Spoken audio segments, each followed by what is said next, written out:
Hello, everyone, and welcome back to another episode of the Windsor Wednesday Show. Thank you so much for taking time to join us on today's show and for being part of the #YouWinProud community. We have three incredibly special guests on today's show, all of whom are our U Windsor Equity Ambassadors. So without further ado, let's meet our panelists. Our first guest is Abigail Kwofie. Abigail is a third-year psychology student and an equity ambassador at the University of Windsor, holding positions on both the events organization and the community technology planning teams. Welcome, Abigail. Our second guest is Oliver Zhang. Oliver is a recent Master's of Sociology graduate, graduating this past June. He is one of the Student Equity Ambassadors and helps promote the UN Self-Identification Survey through various cyber events. Our third guest is Eshan Srivastava. Eshan is in his second semester of his Master's of Mechanical Engineering degree at the University of Windsor, and of course is an Equity Ambassador. So welcome to all of our guests today, and thank you so much for joining us on today's episode. Before I get started with the questions, I just wanted to let our audience know that's streaming in today that feel free during the entire conversation to give any of our guests a question or to just comment your thoughts on today's episode. We love to have our viewer engagement. So I'm going to start off with Abigail. I just want to know, how did you first get involved as an Equity Ambassador? So I first got involved, I saw a volunteer opportunity email in my university email during the summer. And, like students, when you see emails in the summer from school and you're not doing school, you're probably like, oh my gosh, like what's going on now? Like what else? But I saw the email and I was like, okay, the heading of the email was like diversity ambassador. So I was like, oh, okay, let me check. Let me see what's going on in this email too, because I don't ignore all the emails, but I'll see what's going on. But so I went through the email and it was describing like the survey, like the plans for the survey, what was gonna go on and what the ambassadors were doing. And it had a lot to do with like inclusion, diversity, equity. And I was like, I am very much for like any of that. So I saw it as an opportunity to be part of something. And I'm like, okay, let me just join in this like ambassadorship. And it's like here on from there. And I don't know if you mentioned, but what year were you in when you first joined? Was it this past summer or last summer? This past summer.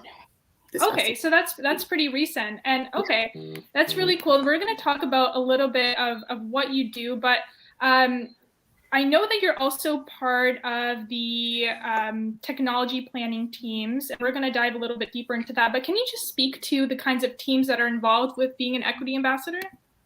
So there is the communication teams, the communication technology teams, where they like promote the survey. They do all the promotional stuff. And then there's the events organizational team where we plan the events towards the surveys. And then we also have, I believe it's the faculty and like where you go to the different faculties and you continue to spread. All of the teams are centered around the spreading of the survey, more or less. Okay, yeah, I had no idea about that. So it's really quite a large scale project. Very nice. So I'm going to move on to Oliver now. And in your bio, you wrote that you're an alumni now of the University of Windsor. Why did you want to choose to stay involved as an equity ambassador? Yes, indeed. Throughout my 2-year sociology graduate program registered with the U Windsor, I was guided and supported by various outstanding professors and other faculty members. I appreciate them all. So when I first heard about the volunteer opportunity over this equity diversity ambassador, I thought it would be my time to give my return to U Windsor. So I was very glad to join the ambassador team. Meanwhile, promoting the survey also introduced the practical experience of advertising to me. Thank you. Yeah, that's incredible. And it's so special that you can get all these different ways of getting involved on campus and hearing things from professors and other faculty and staff to really get involved with being on campus. So thank you so much for that, Oliver. I want to move now to Eshan. Why did you want to get involved as a student equity ambassador, and how did your story kind of come about? Yeah, well, actually, it was kind of anticlimactic as compared to Abigail. Abigail was not paying attention to emails during the summer, but that was the time when I was enrolling in the university, right? So I was paying attention to every email I was getting. So I found an email asking for volunteer positions, and North America was facing some sort of racial violence at that time. So that really caught my eye, and the journey kind of started from there. And what I realized is these modern day problems will not be solved with a parochial approach, right? We have our ancient approaches applying to modern day problems, and we can see them failing in almost every continent. We've seen major nations fail, major policies fail because of our own non-inclusive, non-diverse policies which concentrate only at a certain set of people. So, to ensure that like the most recent pandemic vaccine was made by an immigrant, right? So, I believe such innovative solutions can come if all the minds are involved and all the minds feel that they appreciate it, no matter how good or bad or irrelevant or relevant their opinion others might think it is. They should feel that their approach, their methodology, their safety, everything is kept in mind, and they've been given an equal platform. So being a part of this committee actually gives me the chance to do something on the ground, right? Because universities are breeding ground for radical changes. Changes happen from the universities, not on borders where soldiers are dying. They happen from universities where intellectuals get together and think. So this was a chance for me to kind of engage with diverse people, listen to their solutions, their problems, and also being a part of this, international student community. This being a part of this committee also gives them a voice. I can address their concerns if they have some concerns which they want should be heard by different people, or which they want are not which they want to be included in the survey. Like there were certain questions which had to be modified to include more people. So to ensure that everybody from my community or the community which I represent gets a proper representation, and to kind of learn from diverse minds how these modern day problems can be tackled, because three people who look the same, who come from the same background, will give the same solution, but three people given the same problem who come from different countries, different background, will solve it much better. So that is how I landed, and that is how I'm enjoying the process. Thank you. Wow, Eshan, that's such an awesome story, and really, it's so great how this program promotes equality and diversity of students. I just want to know from you, what would you tell to a student who's maybe on the edge of maybe wanting to join but isn't too sure about it? How would you kind of advertise students to join this particular program? As a volunteer, ma'am? You mean as a volunteer? Yes, as a volunteer. Yeah, listen, this all comes down to being aware, right? This is either you can remain ignorant for your life, nothing's happening, everything's good. I'm just here to earn money, or you can actually take some responsibility. So it falls on you. If you think you're on the precipice of either deciding yes or no, you have to ask your character this question: that are you ready to face the harsh reality which might come up in a survey? Are you ready to help some other minority group or somebody from your own group who might be facing some sort of problems? If you think you have what it takes to help somebody in their hour of need, or if you think you can represent somebody who is too shy or feel that they do not have a safe space in the campus, you feel you can be a representative for them, please join. Because you might think, or there's this famous Stanley quote, right? With great power comes great responsibility. So take the power and you will get the responsibility automatically. You'll not only be helping somebody else, but you'll also be learning event organization skills, you'll be learning communicating skills, you'll be learning marketing skills. So if you're too selfish to work for somebody else, work for yourself.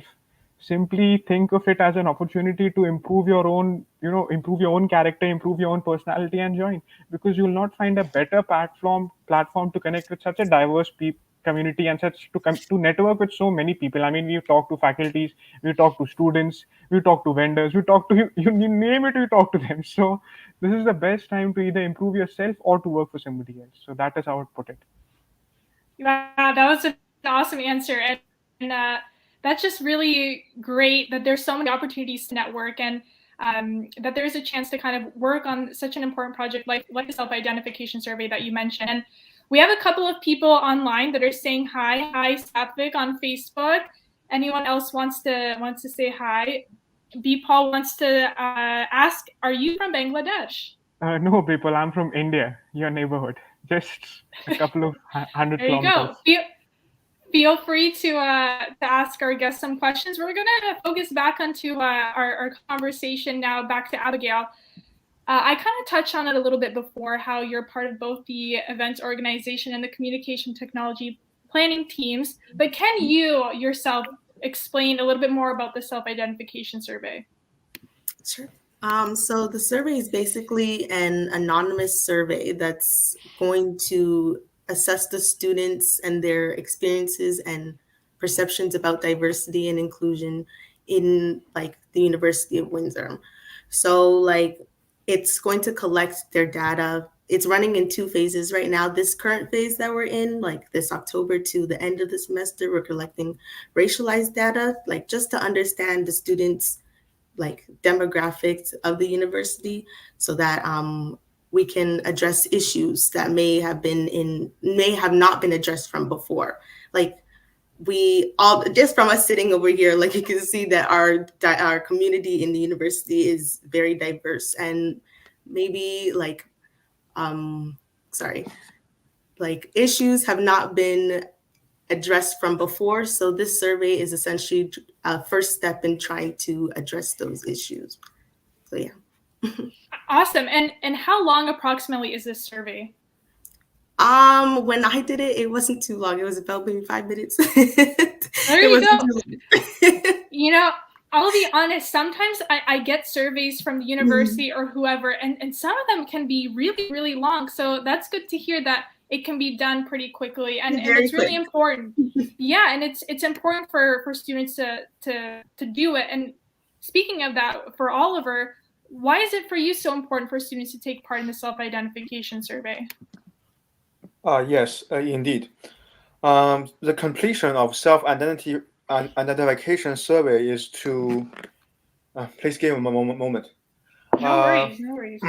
Is to support U Windsor addressing the inequality and the bias on campus. The results and the data from the survey will also help facilitate more faculties to provide a more inclusive, safe, and supportive environment for all in our community.